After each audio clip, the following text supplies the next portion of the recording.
کا اصول اہل علم نے بتایا ہے کہ 7 سال تک بچے کو سینے سے چمٹا کے رکھو، 7 سال سے لے کر 14 سال تک بچے کو غلام بنا کے رکھو، 14 سال سے لے کر 21 سال تک بچے کو دوست بنا کے رکھو، اس کے بعد 21 سال کے بعد ان کی تربیت مکمل ہو جائے گی۔ یہ 3 مراحل ہیں۔ پہلے 7 سال گود میں اٹھا کے رکھو، اور آج بھی بعض جگہ پہ، یہاں جاپان کے اندر اب انہوں نے اجازت دیا کہ 7 کے 8 سال کے بعد بچہ اسکول جائے گا۔ پہلے 10 سال تک غالباً ان کا تھا، 10 سال تک وہ اسکول نہیں جانے دیتے تھے بچے کو، کہ ماں ہی تربیت کرے۔ سب سے بہتر تربیت کی درس گاہ، آماج گاہ یہی ہے ماں کی آغوش۔ تو یہ جو 3 ساڑھے 3 سال کے بچوں کو ہم ماں اپنے سے دور کرنے کی کوشش کرتی ہے، نہیں، 7 سال بچے کو سینے سے چمٹا کے رکھے اور زیادہ وقت ماں دے، اور عمل سے سیکھتا ہے۔ اس لیے جب کوئی ماں باپ بن جائے تو اپنی عادتیں پرانی چھوڑ دیں اور اچھی عادتیں اختیار کرے، تاکہ وہ عادتیں اولاد کے اندر منتقل ہوں۔ الوالد سر لابیہ، عمومی قاعدہ یہ ہے کہ والدین کا عکس ہوتی ہے اولاد، والدین کا راز ہوتی ہے اولاد۔ بہت سارے لوگ آتے ہیں ہمارے پاس، جناب یہ ہمارے بچوں کو کوئی تعویذ دے دو، کوئی ان کے لیے دم کر دو، ان کو اپنا مرید بنا لو، ان کو اپنے پاس رکھ لو، ان کو اپنی صحبت میں رکھو، یہ نماز بھی نہیں پڑھتا، چلو ہم نہیں پڑھتے تو یہ تو پڑھے۔ تو میں کہتا ہوں جب آپ نہیں پڑھتے تو یہ کیوں پڑھے؟ یہ کیسے؟ یہ اصول یہ ہے کہ آپ کریں گے تو یہ کرے گا، لیکن آپ کہتے ہیں کہ ہم نہیں کرتے یہ تو کرے۔ ایک چور بھی چاہتا ہے کہ میرا بیٹا ولی ہو، جس طرح آپ ماحول فراہم کریں گے اس طرح کا جو ہے وہ عکس آپ کا اولاد ہوگی۔ حضور نے فرمایا ہر پیدا ہونے والا بچہ فطرت اسلام پہ پیدا ہوتا ہے، فطرت سلیمہ پہ پیدا ہوتا ہے۔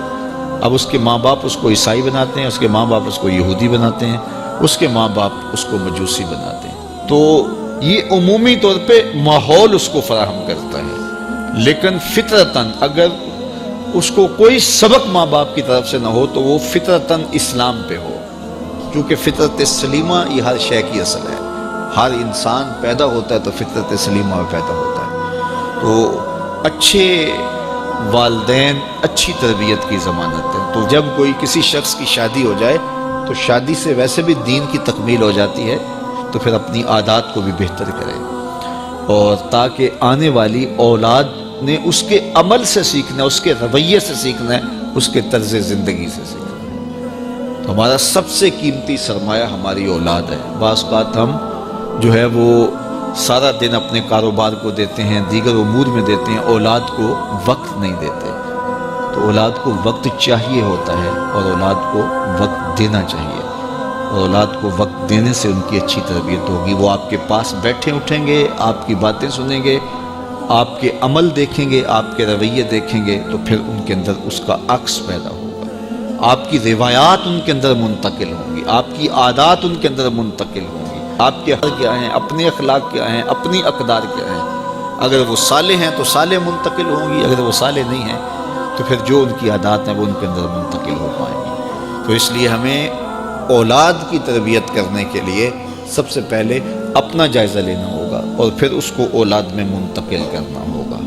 یہ کوئی ایسی گولی نہیں ہے کہ جو ہم خود نہ کھائیں اور ان کو کھلا دیں اور ان کو شفا ہو جائے۔ یہ گولی ہمیں خود بھی کھانی پڑے گی، پھر ان کو کھلانی پڑے گی۔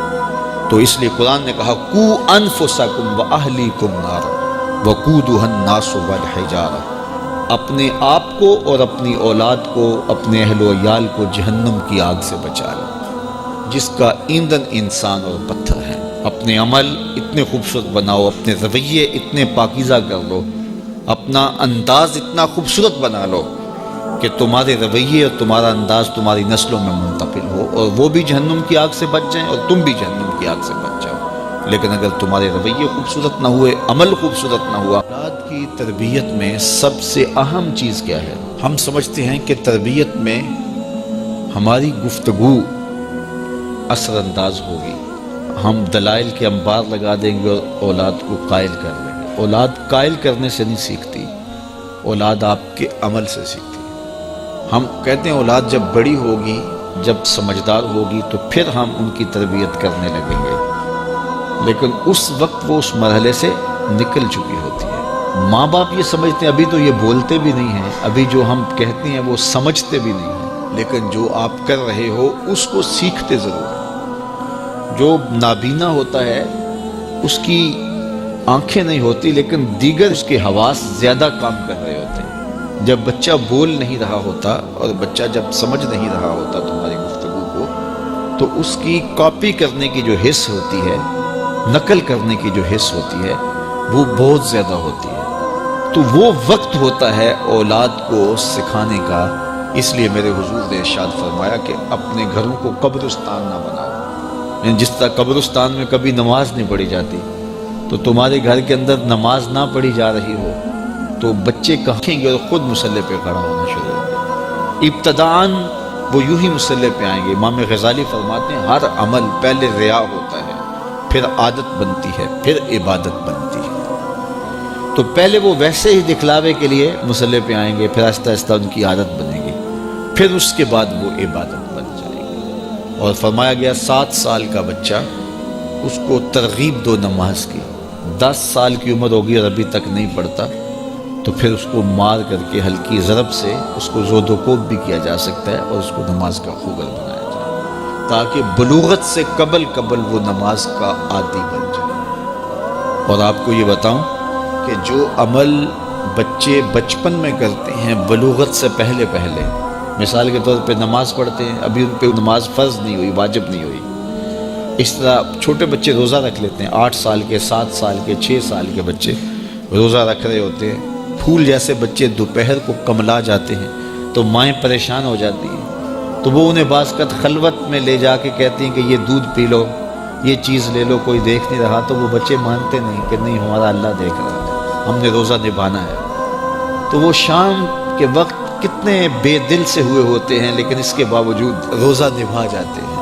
اس طرح عمرہ کرتے ہیں بچے، حج کرتے ہیں بچپن کے اندر، اسی طرح جو ہے وہ نمازیں پڑھتے ہیں اور دیگر نیک عمل کرتے ہیں۔ تو وہ ابھی تو نہ ان کے لیے نماز واجب ہوئی، نہ ان کے لیے روزہ واجب ہوا، تو وہ بچے بلکہ شب بیداریاں کرتے ہیں، راتوں کو جاگتے ہیں بچے۔ یہ حفظ القرآن جو بچے کر رہے ہوتے ہیں، تو یہ اتنی زیادہ محنت کر رہے ہوتے ہیں کہ آدھی رات اٹھ کے تو اپنا سبق یاد کر رہے ہوتے ہیں، اور سارا دن قرآن مجید پڑھ رہے ہوتے ہیں۔ اس طرح سے نظامی کے بچے جو ابھی نابالغ ہوں، تو جو بچے ابھی بالغ نہیں ہوتے، تو جو عمل کرتے ہیں وہ نمازیں ہیں، روزے ہیں، حج ہے، عمرہ ہے، یا کوئی اور نیک عمل ہے، سارے کا سارا ثواب ماں باپ کے نامہ اعمال میں درج ہوتا ہے۔ اب مجھے بتاؤ، چھوٹا بچہ جب روزہ رکھتا ہے اور کمزوری کے باوجود وہ شام تک روزہ لے جاتا ہے، اور پھر اس وقت جب روزہ افطار کرتا ہے سارے دن کی بھوک اور پیاس کاٹ کے، تو مجھے بتاؤ کہ ان کا رب کتنا خوش ہوتا ہوگا۔